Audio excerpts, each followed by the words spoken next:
Y ahí comienza a formarse lo que va a ser en los años 70 Conciubable y otras organizaciones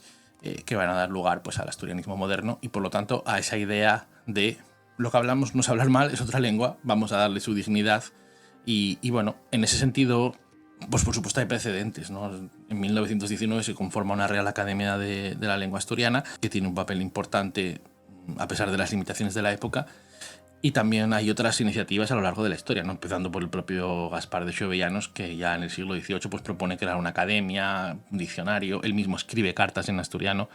y siempre hubo gente en las clases altas que respetó y que promocionó al asturiano, como lo hubo en las clases bajas, evidentemente, pero bueno, igual a veces es menos evidente en las clases altas y lo había también, tanto en el siglo XVIII como en el XIX, pero la verdadera conciencia colectiva de la defensa de la lengua pues aparece en los años finales de los 60, principios de los 70 y es un cambio revolucionario, ¿no? Ya no es solo proteger una lengua y su literatura, su cultura, sino es decir, no, esta lengua tiene que tener su espacio en todos los ámbitos, en los medios de comunicación, en la escuela, y tiene que tener de nuevo, recuperar una academia de la lengua asturiana, y eso empieza a funcionar y empieza a ponerse en marcha, no con todo el proyecto que se pretendía desde esos sectores, quiero decir, no se llegó de momento a los puntos suficientes como para que la presencia sea lo suficiente en la escuela, lo suficiente en los medios, sino que fue siempre parcial, ¿no? La